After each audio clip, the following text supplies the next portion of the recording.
Hello, my name is Brian McCurdy and I live in Springfield, Illinois. Recently I attended a video screening of the film How to Die in Oregon, presented by the group Final Options, Illinois. The purpose of this presentation was to invite people to hear about the laws of the states of Oregon and Washington that allow for the terminally ill whose deaths are imminent to choose a peaceful and easy death. I have decided to join the cause of this group and help them to pass similar legislation in Illinois. Having made that decision, I did what I am hoping to persuade you to do, and that is to go to their website, finaloptionsillinois.org, and join this cause. Passing this legislation in Illinois will be a lengthy process, and one of the first steps is to document the support of the residents of this state. This will be a grassroots political movement that can only grow if people like you support it and are willing to be counted as such. I was asked to make this video so that I could share my story with people who might not have a story of their own. I have been the caregiver to someone that has gone through the end-of-life process in Illinois with our current laws and hospice resources.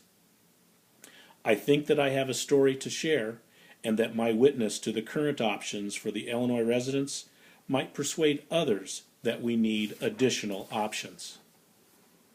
In July of 2017, my life partner, Harriett Powell, succumbed to the ravages of lung cancer.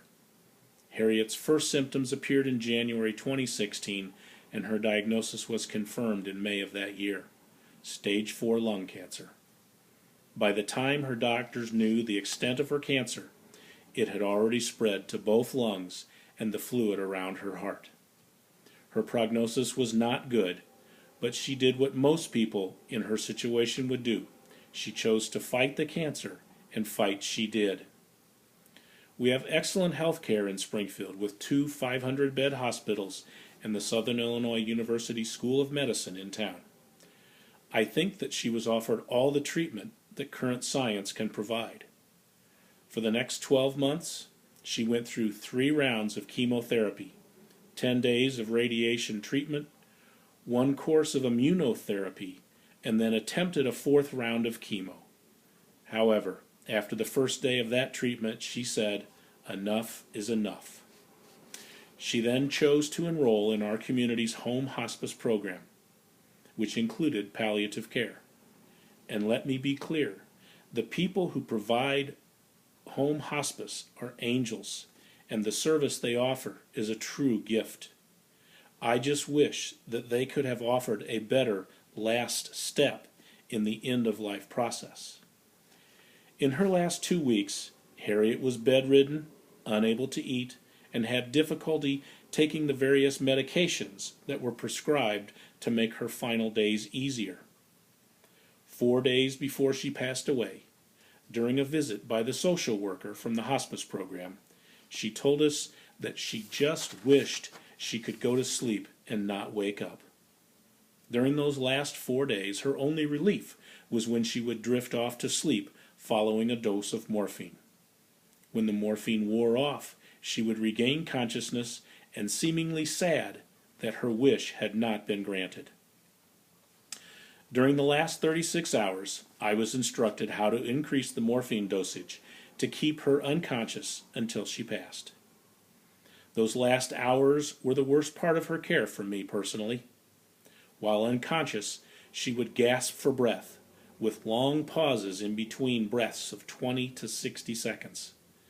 I don't know if she was aware of those hours, but I fear that she might have been. I certainly would not choose that death for Harriet, nor for myself. Because of my experience, I see this proposed legislation as an additional option for patients undergoing hospice and palliative care. I believe that if it had been an option for her, Harriet would have chosen to avoid those last 4 days of her life. This legislation would give our medical and hospice professionals the right to offer this choice to the terminally ill. Thank you for listening to my story and Harriet's story. Please consider this issue, and if you agree with this proposed legislation, then go to the website, finaloptionsillinois.org, and join our cause.